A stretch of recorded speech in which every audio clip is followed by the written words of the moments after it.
तो ये बहुत ही इंपॉर्टेंट क्वेश्चन था। ये बहुत सारे लोगों ने पूछा है कि can we get a PR with food delivery job in Canada. तो क्या हम विजिटर वीजा पे स्किप द डिसीज या कोई भी डिलीवरी कर सकते हैं कि नहीं। टीम होटल्स में से हमने ऑर्डर ले लिया है, तो let's go for the delivery. हमने 20 आवर्स से ज्यादा कर लिया, तो पता कैसे चलेगा, गवर्नमेंट को कैसे पता चलेगा कि हमने ज्यादा किया हुआ है। और यहाँ पे थोड़े कार चोरी के केसेस भी बहुत ज्यादा बढ़ रहे हैं, तो कनाडा में जॉब फाइंड करना डिफिकल्ट है। Can we do food delivery without licence. हाँ, आप विदाउट लाइसेंस कर सकते हो, लेकिन स्टूडेंट वीजा पे क्या हम 20 आवर्स से ज्यादा कर सकते है कि नहीं। Skip the disease part 2 video. तो हमने जो पहला वीडियो बनाया था वो वीडियो बहुत ही ज्यादा लोगों ने लाइक किया था, 1000 से ज्यादा लाइक थी, 75,000 से ज्यादा लोगों ने देखा है और कमेंट भी थी।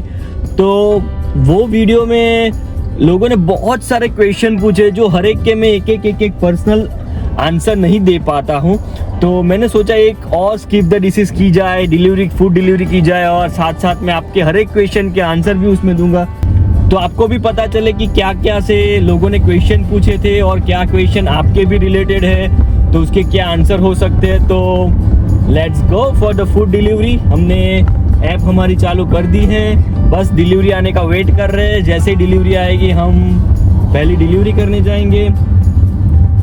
सबसे पहला जो क्वेश्चन पूछा था वो ये था कि क्या हम विजिटर वीजा पे स्किप द डिसीज या कोई भी डिलीवरी कर सकते हैं कि नहीं।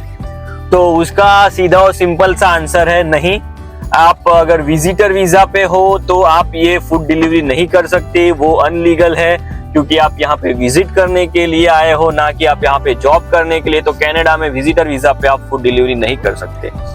और ये भी मैं एक चीज बता दूं, फूड डिलीवरी करने के लिए आपको लाइसेंस चाहिए होगा कनाडा का, और दूसरा आपको चाहिए होगा आपका बैंक अकाउंट जिसमें आपकी फूड डिलीवरी की सैलरी आ सके। तो अगर आपके पास ये दोनों भी नहीं है तो आप नहीं कर पाएंगे फूड डिलीवरी। और एक हमारे प्यारे से सब्सक्राइबर ने पूछा था कि स्टूडेंट वीजा पे क्या हम 20 आवर्स से ज्यादा कर सकते हैं कि नहीं। स्टूडेंट वीजा पे अगर आपकी लिमिट है 20 आवर्स, तो आप 20 आवर्स ही काम कर सकते हो, चाहे वो फूड डिलीवरी में हो या तो कोई भी वर्क हो, जैसे कि आप रेस्टोरेंट में काम कर रहे हो या कोई ग्रोसरी शॉप में काम कर रहे हो, आप 20 आवर्स ही कर सकते हैं। तो फूड डिलीवरी में भी सेम ही है, 20 आवर्स ही कर सकते हैं। लोगों का ये भी क्वेश्चन था कि अगर हमने 20 आवर्स से ज्यादा कर लिया तो पता कैसे चलेगा, गवर्नमेंट को कैसे पता चलेगा कि हमने ज्यादा किया हुआ है, क्योंकि ना ही ये कोई रजिस्टर हो रहा है ना ही कुछ है। तो मैं एक बता दूं कि यहाँ का जो सिस्टम है वो सब चीजें ट्रेस करता है, आपका बैंक अकाउंट से लेके आपकी पे स्टब कहाँ पे आ रही है, जो आप टैक्स भर रहे हो वो सब कैलकुलेट होता है और वो सब एक आपकी फाइल बनती है। तो उसमें क्लियरली दिखेगा कि आपकी सैलरी कितनी आ रही है और आप कितने घंटे भी कर रहे हो काम। तो उससे पता चल सकता है कि you are working more than 20 hours per week. तो जब आप वर्क परमिट के लिए अप्लाई करोगे या तो फिर पीआर के लिए अप्लाई करोगे, तो डेफिनेटली वो आपको इम्पैक्ट करेगा। कुछ लोग रेस्टोरेंट में या तो कोई ग्रोसरी शॉप में भी काम करते 20 आवर्स, और 20 आवर्स फूड डिलीवरी भी करते, तो वो 40 आवर्स हो गए आपके। तो सिंपल सी चीज है, 20 आवर्स से ज्यादा वीकली काम मत कीजिए, क्योंकि बात आप अपने होम कंट्री से बहुत सारे इन्वेस्टमेंट करके पैसे लगा के यहाँ पे आए हो। तो मैं सिंपल सा सजेशन दूंगा कि आप ज्यादा 20 आवर्स से ज्यादा काम ना करें। तो हमारी पहली फूड डिलीवरी की लोकेशन आ चुकी है। तो हमें पहले तो फूड पिकअप करना है, वो है मैकडॉनल्ड्स में से। हमें फूड डिलीवरी हमने ले ली है, तो अब अभी हम करेंगे फूड की delivery. Let's go for the food delivery. बस तो हम अभी जाएंगे डिलीवरी करने, और साथ में साथ आप क्वेश्चन के आंसर भी देंगे। तो क्वेश्चन हमसे एक पूछा था कि आपने जो इनकम $120 कमाई है वो पूरे वीक की थी। जो हमारे लास्ट वीडियो में हमने जो इनकम कमाई थी पूरे वीक की नहीं, एक दिन की थी। और भाई डिलीवरी के टाइम पे आप पार्क कहाँ पे करते हो। तो डिलीवरी पे टाइम पे हम ज्यादातर पार्किंग लॉट में ही पार्क करते हैं। अगर अपार्टमेंट होगा तो विजिटर पार्किंग होगा, अगर हाउस होगा तो ड्राइवे होगा, या तो रोड के साइड पे जहाँ पे लीगली आप पार्क कर सकते हो, मैं वहीं पे पार्क करता हूँ। और मैं इतना मेक श्योर रखता हूँ कि जब मैं गाड़ी पार्क करता हूँ ना, तो पार्किंग लाइट ऑन कर देता हूँ, क्योंकि लोगों को पता चले कि ये जो गाड़ी का ड्राइवर है वो गाड़ी तुरंत निकाल लेगा, ना ही वो 2-4 घंटे के लिए पूरे दिन के लिए वहां पे रुकने वाला है। तो मैं पार्किंग लाइट चालू कर देता हूँ। और अगर मैं कहीं पे फूड डिलीवरी लेने जाता हूँ तो वहां पे तो पार्किंग के स्पॉट बहुत सारे अलाउड होते हैं, बहुत सारी जगह होती है, तो मैं वहीं पे मेक श्योर करता हूँ पार्क कर दूं।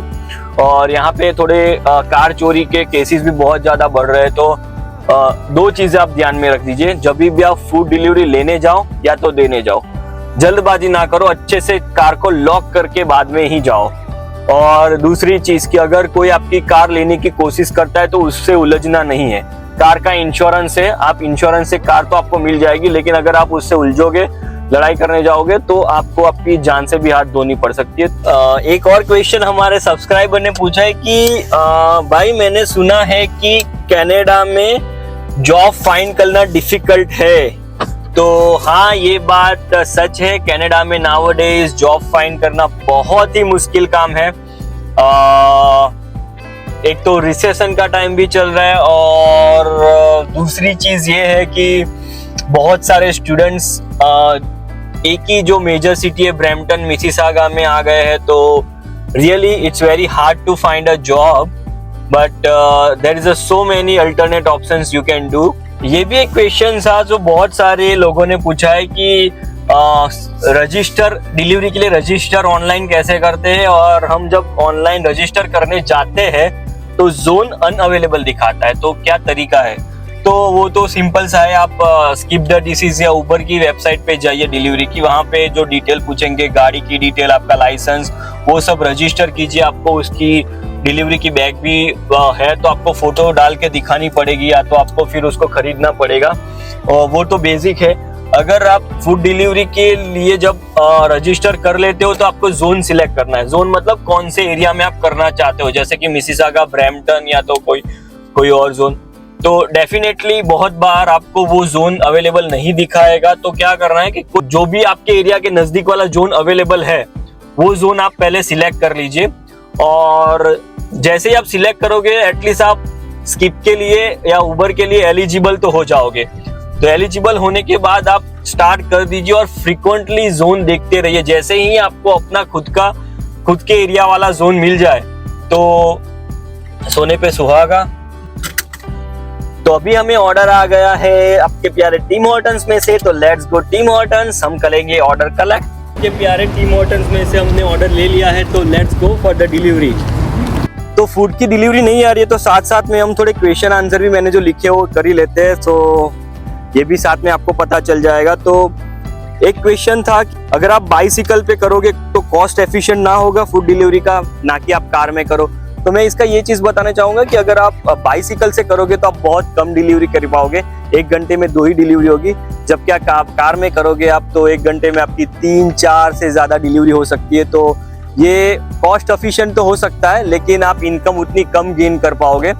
और अगर आप साइकिल से ही डाउनटाउन जैसे टोरंटो डाउनटाउन में करोगे तो वहां पे आप ज्यादा डिलीवरी कर पाओगे एज कम्पेयर टू कार, क्योंकि वहां पे कार पे ट्रैफिक ही इतना होता है कि आप ज्यादा डिलीवरी नहीं कर पाओगे। तो मैं करूंगा कि अगर डाउनटाउन टोरंटो में करना है तो आप साइकिल से कीजिए, या तो फिर अदर सिटी ब्रैम्पटन मिसिसागा में करना है तो आप कार ही प्रीफर कीजिएगा। तो ये बहुत ही इंपॉर्टेंट क्वेश्चन था, ये बहुत सारे लोगों ने पूछा है कि can we get a PR with food delivery job in Canada. तो डेफिनेटली नहीं।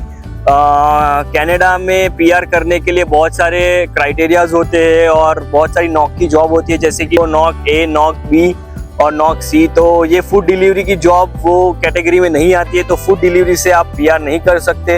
वो आप साइड हसल की तौर पे, इनकम की तौर पे यूज कर सकते हो, लेकिन पीआर तो डेफिनेटली नहीं होगा। भाई please share your WhatsApp numbers.